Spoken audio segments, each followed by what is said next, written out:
नमस्कार साथियों, आरबीएस महाविद्यालय के ऑनलाइन प्लेटफॉर्म पर स्वागत है। जैसा कि इसके पहले हमारा टॉपिक था प्रोटीन चल रहा था अमीनो एसिड, तो वो ख़त्म हो चुका है। आज का हमारा टॉपिक है न्यूक्लिक एसिड।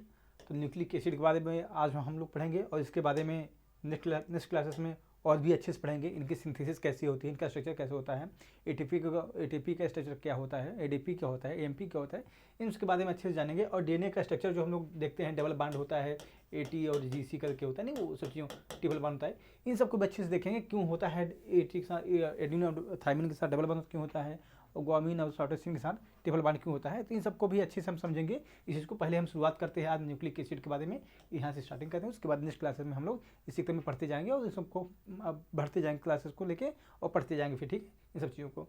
तो शुरू करते हैं, न्यूक्लिक एसिड के बारे में पढ़ते हैं। पहले इंट्रोडक्शन, ठीक है। Nucleic acid constitute an important class of biomolecule which are found in the nuclei of the all living cell in the form of nucleoprotein, ठीक है। आपका जो न्यूक्लिक एसिड होता है वो पहली बात ये कि बायोमॉलिक्यूल है, ठीक है। न्यूक्लिक बायोमॉलिक्यूल कहने का मतलब क्या हुआ है, जैव अणु है, ठीक है। हमारे शरीर में पाया जाता है, इसलिए बोलते हैं जैव अणु। Nucleic acid constitute important class of biomolecule which are found in the nuclei of the all living cell, ठीक है, in living cells in the form of nucleoprotein. और आपका जो न्यूक्लिक एसिड होता है वो न्यूक्लियोप्रोटीन के फॉर्म में पाया जाता है। इसको हम बोलते हैं protein containing nucleic acid as the phosphatic group, ठीक है। जब आपका जो न्यूक्लिक एसिड होता है वो फास्फेटिक ग्रुप के साथ अटैच होता है तो उसको हम लोग बोलते हैं न्यूक्लियोप्रोटीन, ठीक है। तो ये आपका पहला पॉइंट हुआ। The name of nucleic acid was given to this class macromolecules since the first nuclei acid was isolated from the nucleus of the past cell and was found to be acidic in nature, ठीक है। हुआ क्या कि जब आपका nucleic acid को nuclei से, ठीक है, जो आप डीएनए का जब हम सेल का स्ट्रक्चर पढ़ते हैं तो आप देखेंगे न्यूक्लिक एसिड होता है, तो वो जो न्यूक्लियाई होता है, ठीक है, वो न्यूक्लियाई से इसको निकाला गया था और इसमें देखा गया कि ये एसिडिक इन नेचर होता है, ठीक है। इसलिए बोलते हैं, इसको बोलते हैं न्यूक्लिक एसिड। जो आपका न्यूक्लिक एसिड होता है, इसका नाम क्यों पड़ा, क्योंकि न्यूक्लियाई से हमने इसको एक्सट्रैक्ट किया गया था इसको, और ये एसिडिक इन नेचर होता है, इसलिए इसको हम लोग न्यूक्लिक एसिड बोलते हैं। Nucleic acid are the genetic material of the cells and are responsible for transmission of heredity effect from one generation to other and also carry out the biosynthesis of protein, ठीक है। आपका जो nucleic acid होता है वो genetic material consist करता है और ये एक पीढ़ी से दूसरी पीढ़ी में जो हमारे आनुवंशिक लक्षण होते हैं वो ट्रांसफ़र करता है, ठीक है। और ये आपके प्रोटीन सिंथेसिस में सहायक होता है। न्यूक्लिक एसिड और बायोपॉलीमर, जैसा कि न्यूक्लिक एसिड एक बायोपॉलीमर होता है। बायोपॉलीमर मतलब था कि एक जैव है ना, ये जैविक है, इसलिए बोलते हैं इसको बायो, ठीक है। तो न्यूक्लिक एसिड आपका होता है बायोपॉलीमर होता है। और पॉलीमर क्या होता है वो पता ही आपको है कि जब कोई भी चीज़ होती है एक से ज़्यादा रिपीट होती है तो उसको हम पॉलीमर फॉर्म में बोल देते हैं, ठीक है। जैसे आप इसके पहले पढ़े हैं, ठीक है, कि पॉलीमर हम लोग पढ़ा था अमीनो एसिड में। तो जैसे अमीनो एसिड था तो हमने जब 2-4 अमीनो एसिड को कंबाइन कर दिया था तो एक पॉलीपेप्टाइड बॉन्ड बनाता था। उसी प्रकार से यह न्यूक्लिक एसिड होता है, वो भी कंबाइन करके एक कंबाइन करता है, और जब कंबाइन करता है तो उसको हम बोलते हैं बायोपॉलीमर बोलते हैं, ठीक है। They are also called polynucleotide since the repeating structure unit of the nucleic acid is nucleotide, ठीक है। वही मैं बोला जा रहा है कि जो आपका जो न्यूक्लिक एसिड होता है, ठीक है, वो कई बार रिपीट करता रहता है, तो इसी को हम लोग बोलते हैं पॉलीन्यूक्लियोटाइड, ठीक है। जैसा कि यहाँ पर लिखा हुआ है, they are also called polynucleotide since the repeating structure of nucleic acid is the nucleotide, ठीक है। यहाँ पे सी बात बोला जो न्यूक्लिक एसिड होता है वो बार बार रिपीट करता रहता है और इस प्रकार से आपका पॉलीन्यूक्लियोटाइड बनाता है, ठीक है। Each nucleotide is made up of, अब देखिए यहाँ पे क्या हुआ, आपका polynucleotide,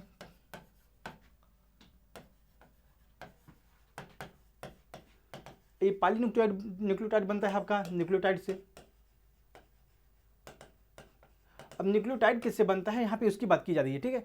each nucleotide is made up of 3 part, ठीक है। अब 3 पार्ट कौन से होते हैं, वो एक शुगर मॉलिक्यूल होता है पहला, ठीक है, अ हेटेरोसाइक्लिक नाइट्रोजनस बेस, ये आपका दूसरा हुआ, एंड फास्फोरिक एसिड, ठीक है।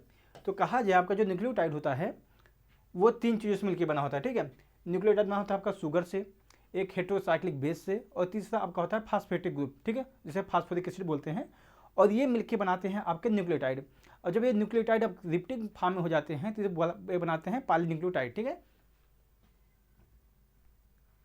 तो nucleic acid are two type, ठीक है, ये 2 तरीके से होते हैं, पता है हमको। एक डीएनए होता है, एक आरएनए होता है। डीएनए का फुल फॉर्म होता है डीऑक्सीराइबोन्यूक्लिक एसिड और आरएनए का ribonucleic acid. DNA molecule preserve heredity information and RNA molecule transcribe and translate in the way which allow the synthesis of all the varied protein of the nuclear of the cell, ठीक है। तो यहाँ पे क्या कहा जाता है कि जो डीएनए आपका होता है वो हेरिडिटी, मतलब कहा जाए तो हमारे जो माता पिता से पीढ़ी दर पीढ़ी जो हमें लक्षण मिलते हैं उन सबको ट्रांसफ़र करता है। और आपका जो आरएनए होता है वो प्रोटीन संश्लेषण में काम करता है, ठीक है, और ट्रांसक्रिप्शन भी में काम करता है। ये जो हम लोग पढ़ते हैं रूपांतरण करके पढ़ते हैं, द्विगुणन पढ़ते हैं, उन सब में भी आपका जो आरएनए काम करता है। Constitute of nucleic acid, constitute of nucleic acid आपका आपने देखा इसके पहले कि न्यूक्लिक एसिड जो होता है वो शुगर, ठीक है, ये शुगर होता है, एक हेटेरोसाइक्लिक बेस होता है और फास्फेटिक ग्रुप होता है, ठीक है।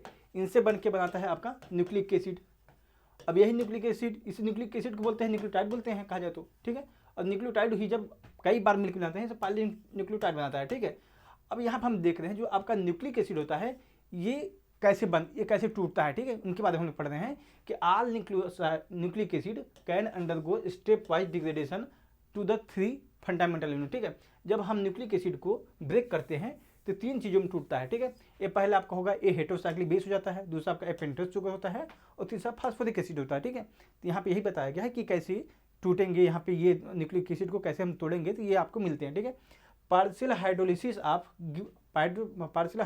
Of give a mixture of nucleotide, ठीक है।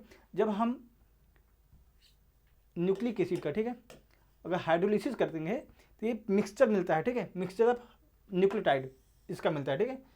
This in turn uh further hydrolyse to give the phosphoric acid, ठीक है। जब हमने इसका पार्शियल मतलब कहा जाए तो थोड़ा बहुत, ठीक है, पार्शियल मतलब आधा अधूरा बोला जाए तो पार्शियल मतलब होता है कि जब इसको हम हाइड्रोलिसिस करते हैं तो न्यूक्लियोटाइड मिलता है, ठीक है।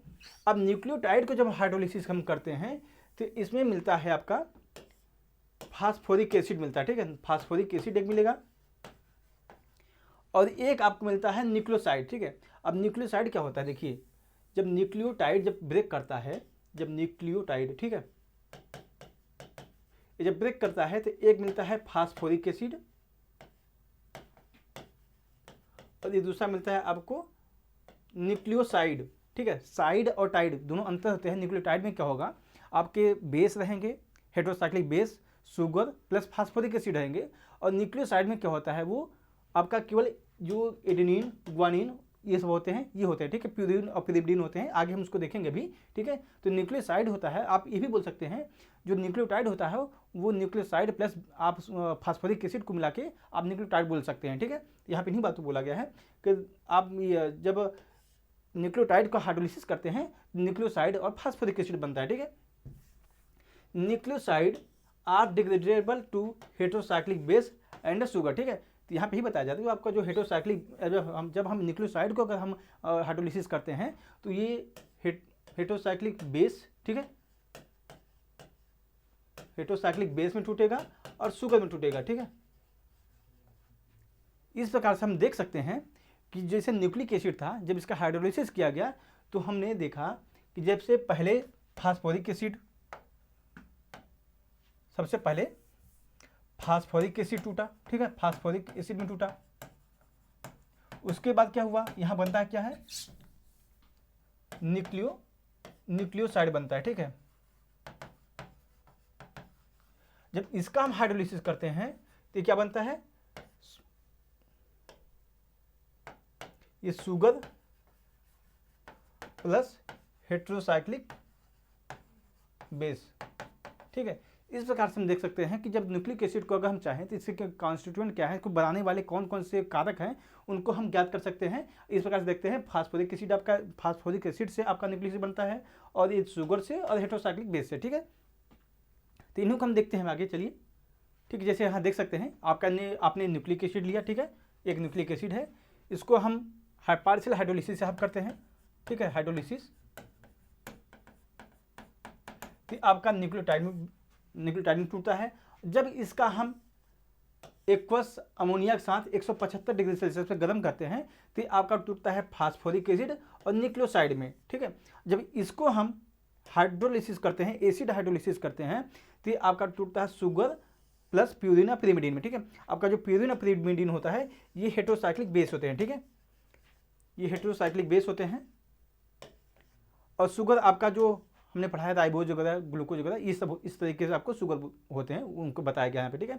और आपका एक फास्फोरिक एसिड का जो फार्मूला होता है H3PO4, ये आपका मिलता है, ठीक है। और एक दूसरा भी तरीका है कि आप न्यूक्लिक एसिड लीजिए और न्यूक्लियोज एंजाइम डाल दीजिए इसमें, तो वापस स्टेप आपका न्यूक्लियोटाइड बनता है। उसके बाद वापस हम अमोनिया के साथ इसका रिएक्शन कराते हैं तो आपका ये फास्फोरिक एसिड बनता है और न्यूक्लियोसाइड बनता है, और वापस इसको हम हाइड्रोलिसिस करते हैं, एसिड हाइड्रोलिसिस, तो आपका शुगर प्लस प्यूरिन और pyrimidine में ब्रेक हो जाता है, ठीक है। या फिर इसके अलावा एक और स्टेप है कि अगर चाहें हम इसको न्यूक्लिक एसिड लें और मैग्नीशियम आसाइड को मैग्नीशियम आसाइड लेते हैं और H2O वाटर में, ठीक है। इसकी जब हम रिएक्शन कराते हैं तो आपका H3PO4 न्यूक्लिक एसिड और न्यूक्लियोसाइड में ब्रेक कर जाता है, और न्यूक्लियोसाइड की हम जब हाइड्रोलिसिस करते हैं शुगर और हेटेरोसाइक्लिक बेस में ब्रेक कर जाता है, ठीक है। तो इस प्रकार से हम देख सकते हैं कि कैसे एक न्यूक्लिक एसिड को कैसे हम इसके कॉन्स्टिट्यूएंट पार्टिकल में ब्रेक कर सकते हैं, कि इसका कौन कौन से न्यूक्लिक एसिड किससे किससे बना होता है, ठीक है। तो यहाँ पर इन्हीं बातों को बताया गया है। अब जैसे शुगर का स्ट्रक्चर देख लेते हैं, जैसे यहाँ बताया गया, यहाँ पे पहले क्या बताया गया था, आपका जो न्यूक्लियोटाइड होता है, ठीक है, ये ब्रेक करता है शुगर में, ये आपका जो ब्रेक करेगा शुगर में होगा, बेस होगा, एक हेटेरोसाइक्लिक बेस होगा, और आपका फास्फोरिक एसिड जो आपका फॉर्मूला होता है H3PO4, ठीक है, ये इसमें टूटता है। तो इन तीनों में से पहला अभी हम देख रहे हैं यहाँ पे शुगर को देखते हैं। शुगर, ठीक है, शुगर देखें, ये आपका राइबोज होता है। अब राइबोज वही होता है जो हम कार्बोहाइड्रेट जो पढ़ाया गया था, कुछ इस तरीके से इसका स्ट्रक्चर होता है,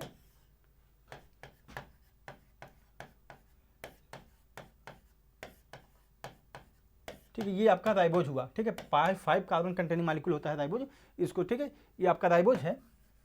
और जब इसी का साइक्लिक फॉर्म में स्ट्रक्चर जब बनता है तो आपका ये जो बॉन्ड है इसके साथ कंबाइन कर जाता है, और ये जो होता है ये OH में कन्वर्ट हो जाता है, ठीक है, एक H इधर हो जाता है, एक OH इधर हो जाता है, और यहाँ पे एक ऑक्सीजन बन जाता है, ठीक है। जब इसका स्ट्रक्चर हम बनाते हैं साइक्लिक फॉर्म में तो आपका स्ट्रक्चर बनता है कुछ इस तरीके से बनता है, ठीक है। तो इसको हम बोलते हैं डी राइबोज, ठीक है।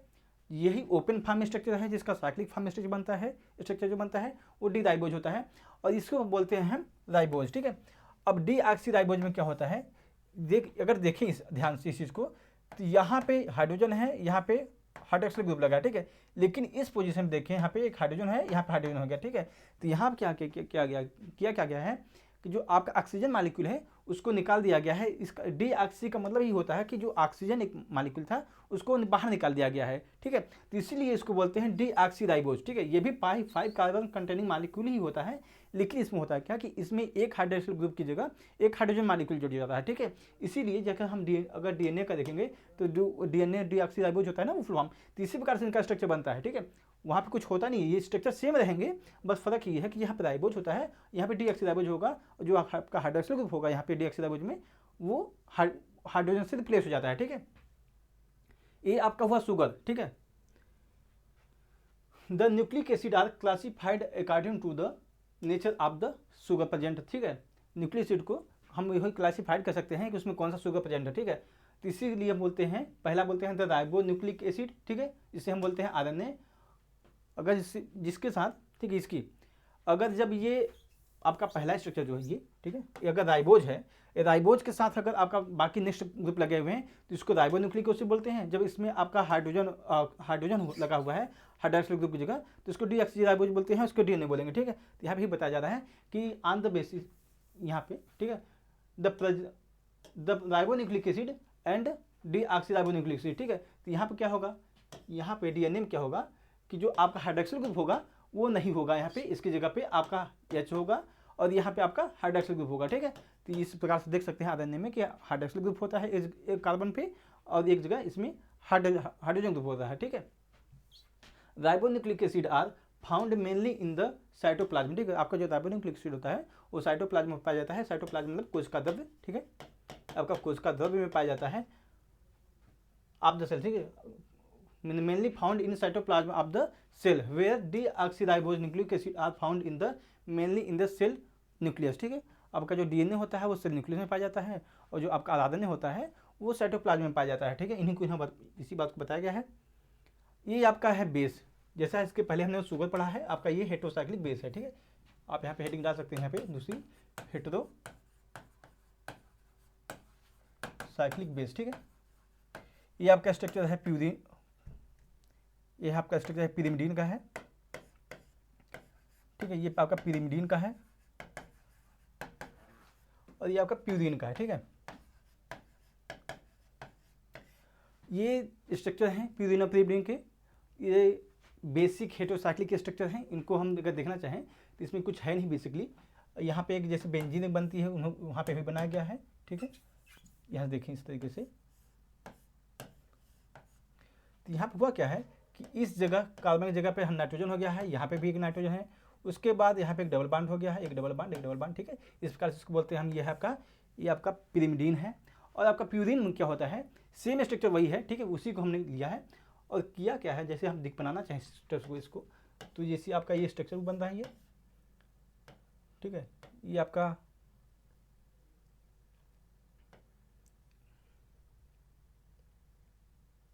यहाँ पे एन हुआ, ठीक है, एक एन इधर हुआ, एक डबल बॉन्ड इधर, डबल बॉन्ड इधर, ठीक है। अब ये आपका ये भी देखिए ये पिरिमिडीन ही है, ठीक है, लेकिन इसमें एक एक्स्ट्रा साइकिल जुड़ गई है। ये इस तरीके से एन यहाँ पे हो जाएगा, एक एन इधर हो जाएगा, एक जुड़ जाएगा, एक जगह इसमें डबल बॉन्ड कर देंगे, एक आपका एच हो जाएगा, ठीक है। ये आपका हो जाएगा प्यूरिन, ठीक है। ये पिरिमिडीन से ही प्यूरिन बना है बेसिकली। इसमें एक एक्सटेंडेड फॉर्म ऑफ रिंग हो गई है, ठीक है। 4 कार्बन नंबर इसमें 4 होते हैं, ठीक है। तो ये आप देख लीजिए इसको, ये पिरिमिडीन और प्यूरिन की रिंग है। अब हम देख लेते हैं, जैसे हम लोग पढ़ते हैं एडेनिन, ग्वानिन, साइटोसिन, यूरेसिल वगैरह जो स्ट्रक्चर होता है, स्ट्रक्चर उसका होता है, उसको देख लेते हैं कैसे इसका स्ट्रक्चर होता है। अगर देखें यूरेसिल का जो स्ट्रक्चर होता है, ये आपका यूरेसिल का स्ट्रक्चर है, ये ठीक है। ये आपका, ये दोनों यहाँ तक का स्ट्रक्चर आपका यूरेसिल का है। ये आपका रेजोनेंस के फॉर्म में स्ट्रक्चर बनते हैं, तो ये हो सकता है कि दोनों अगर स्ट्रक्चर दिए हैं तो दोनों आपके सही हैं। अगर इनका हम तीनों का स्ट्रक्चर कंपेरिजन करें इन तीनों के, ठीक है, तो यहाँ पर अगर देखना चाहें इस चीज़ को, ये सिंपल एक मॉलिक्यूल बनाते हैं, ठीक है। ये आपका यहाँ पे ये आपका स्ट्रक्चर बना, एक यहाँ पे नाइट्रोजन हुआ, सॉरी यहाँ पे नहीं, ठीक है, एक एन यहाँ पे हुआ, एक एन यहाँ हुआ, ठीक है। अब यहाँ पे क्या हुआ, एक डबल बॉन्ड इधर, एक डबल बॉन्ड इधर, ठीक है। अब यहाँ पे इन तीनों स्ट्रक्चर में कॉमन देखिए हम, तो आपका फिनाल जो ग्रुप होगा सब में कॉमन होगा, ठीक है। इस पोजीशन पे यहाँ पे OH हर एक में कॉमन है, ठीक है। जैसे यहाँ पे देखना चाहें इस चीज़ पे, ठीक है, यहाँ पे इस पोजीशन पे, ठीक है, यहाँ पे भी कॉमन है OH, यहाँ पे भी है OH और यहाँ पे भी है, ठीक है। अब इन तीनों स्ट्रक्चर में देखें तो बस यहीं पे कॉमन है। बाकी अगर देखें, अगर इस कार्बन के ऊपर, ठीक है, नाइट्रोजन के ऊपर अगर देखें OH लगा देते हैं तो आपका ये आपका यूरेसिल बन जाता है, ठीक है, ये यूरेसिल बन जाएगा। अगर यही इसी कार्बन के पास, ठीक है, ये आपका जो OH लगा है इसी को हम हटा के, ठीक है, अगर यहाँ पे हम NH2 लिख देते हैं तो आपका बन जाता है साइटोसिन बन जाता है। अगर इसी पे ही, ठीक है, अब क्या करते क्या है, अब यहाँ पे जैसा कि यूरेसिल का जो स्ट्रक्चर होता है उसी को लिखते हैं, ठीक है। आपका ये यूरेसिल का स्ट्रक्चर है। अब कुछ नहीं करेंगे, बस यहाँ पे एक मिथाइल ग्रुप जोड़ देंगे तो आपका थायमिन बन जाता है। इस प्रकार से देख सकते हैं जो आपका एडेनिन, ग्वानिन और साइटोसिन का जो स्ट्रक्चर होता है इस तरह से आसानी से हम समझ सकते हैं कैसे बना हुआ, ठीक है। सिंपल करना कुछ नहीं, पहले एक जो फिनाल बनाते हैं हम लोग, ठीक है, फिनाल जो बनता है प्रकार से, वो आप बेंजीन होगा ना, वो फिनाल का इस तरीके से फिनाल बन जाता है। तो यहाँ कहा जाए कि जो आपकी नाइट्रोजनस हेटेरोसाइक्लिक रिंग बनती है उसमें एक जगह दोनों नाइट्रोजन के बीच में आप हाइड्रोक्सिल ग्रुप जोड़ देंगे। उसके बाद जो नाइट्रोजन होगा उसके ऊपर वाला, वहाँ पे एक हाइड्रोक्सिल ग्रुप अगर जोड़ देंगे तो आपका यूरेसिल हो जाता है। अगर उसी ग्रुप पे अगर हम एमिन जोड़ देते हैं तो आपका साइटोसिन बन जाता है। और यूरेसिल के स्ट्रक्चर में अगर हम एमिन ग्रुप जोड़ देते हैं तो आपका साइटोसिन बन जाता है।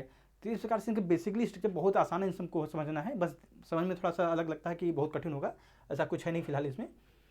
वो आपका हमने देख लिया इसके पहले कि यूरेसिल, अगर यूरेसिल का हम वापस बनाना अगर चाहें दोबारा समझते हैं इस चीज़ को, तो सिंपल सा कुछ नहीं करना है। आप एक बेंजीन बनाते जैसे जैसे हैं वैसे बनाइए। यहाँ पे एक नाइट्रोजन बनाइए, एक इधर नाइट्रोजन, ठीक है।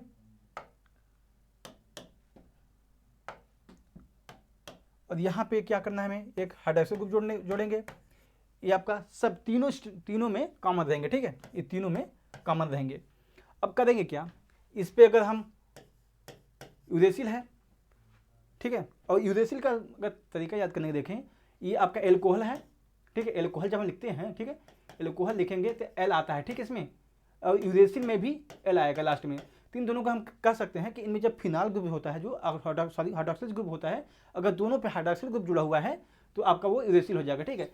अब यहाँ पे देखते हैं एक चीज़ और, अगर हम यहाँ पे NH2 इसे बोलते हैं एमीन ग्रुप, ठीक है। एमीन में अगर देखें हम साइटोसिन अगर लिखेंगे, ठीक है, साइटोसिन अगर लिखते हैं इसमें भी और एमीन में भी, ठीक है, लास्ट में देखेंगे तो N आता है, ये नहीं जाता, ठीक है।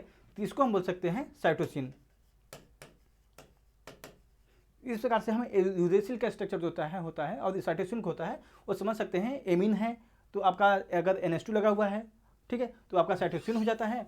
अगर फिनाल ग्रुप हाइड्रोक्सिल ग्रुप लगा हुआ है तो आपका यूरेसिल हो जाता है। अब इसी में ही, ठीक है, आपका जब यूरेसिल का स्ट्रक्चर है उसी के बगल में अगर हम CH3 लगा देते हैं, ये आपका थायमिन बन जाता है, ठीक है। और थायमिन जो होता है वो कहा जाएगा इस जो आपका मिथाइल ग्रुप होता है वो रिप्रेजेंट करता है। तो वहाँ पे अगर देखेंगे तो ये आपका थायमिन का स्ट्रक्चर बन जाता है। इस प्रकार से हम देख सकते हैं कि हमने अभी देखा यूरेसिल, साइटोसिन और थायमिन का स्ट्रक्चर कैसे बना सकते हैं और कैसे याद कर सकते हैं आसानी से। तो इसको हम देख लिए, ठीक है।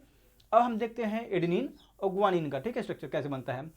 ये जो हमने पढ़ा इसकी ये, ठीक है, ये स्ट्रक्चर जो बना है इसके पहले बना था यूरेसिल, साइटोसिन और थायमिन का, वो आपके होते हैं पिरिमिडीन के स्ट्रक्चर, और ये स्ट्रक्चर आपके प्यूरिन के हैं, ठीक है। जैसा इसके पहले जो बताया गया था प्यूरिन और पिरिमिडीन के बारे में, ठीक है, यहाँ पे ये प्यूरिन पिरिमिडीन के, तो यहाँ से इसके जो होते हैं यहाँ पे इसके तीन स्ट्रक्चर बनते हैं। आपका होगा साइटोसिन बनेगा, एक आपका यूरेसिल बनता है, एक थायमिन इससे बनता है, ठीक है। और इससे क्या बनता है, थायमिन की स्पेलिंग THY होगा, ठीक है। और प्यूरिन में क्या बनता है, एडेनिन बनता है और गुआनिन बनता है, ठीक है। इस प्रकार से जो ATGC करके होते हैं वो 5 जो हमारे नाइट्रोजन बेस होते हैं, इस प्रकार से इसका स्ट्रक्चर आसानी से समझ सकते हैं, ठीक है। हमने 3 को अच्छे से समझ लिया है और 2 अभी बचे हैं, एडेनिन और गुआनिन को, ठीक है। यहाँ आप देख सकते हैं सेम इसमें जो प्यूरिन का जो स्ट्रक्चर था, ठीक है, प्यूरिन के स्ट्रक्चर में कुछ करना नहीं है, सीधा सिंपल सा कुछ नहीं है, यहाँ पे एमीन ग्रुप जोड़ देंगे, बस हो गया, ठीक है। ये आपका हो जाएगा एडेनिन। और गुआनिन में क्या करना है, इस यहाँ पे एक फिनाल ग्रुप जोड़ देंगे, ठीक है, यहाँ फिनाल ग्रुप जोड़ देंगे और एक इधर एमीन ग्रुप जोड़ देंगे, बस खत्म, ठीक है। हमने देखिए इन सब के स्ट्रक्चर को याद करने के लिए पहले जो हमारा जो बेसिक स्ट्रक्चर था प्यूरिन और पिरिमिडीन का वो हमें पता होना चाहिए, ठीक है। उसके बाद ही हमें समझ में आ जाएगा कि स्ट्रक्चर कैसे बनेगा आसानी से ये। तो यहाँ पे देखेंगे जैसा कि जो हेटेरोसाइक्लिक की रिंग है इसमें एक आपके एमीन ग्रुप जोड़ देते हैं, ठीक है, और एक में हमने फिनाल ग्रुप जोड़ दिया। जब फिनाल ग्रुप और एमीन ग्रुप जुड़ता है तो उसको गुआनिन बोलते हैं, जब केवल एमीन ग्रुप जुड़ता है तो उसको हम एडेनिन बोलते हैं, ठीक है। तो ये आज की क्लासेस यही तक हमारी रहेंगी और नेक्स्ट क्लास में हम देखेंगे इसके न्यूक्लियोटाइड और न्यूक्लियोसाइड के सिंथेसिस के बारे में पढ़ेंगे अच्छे से, ठीक है।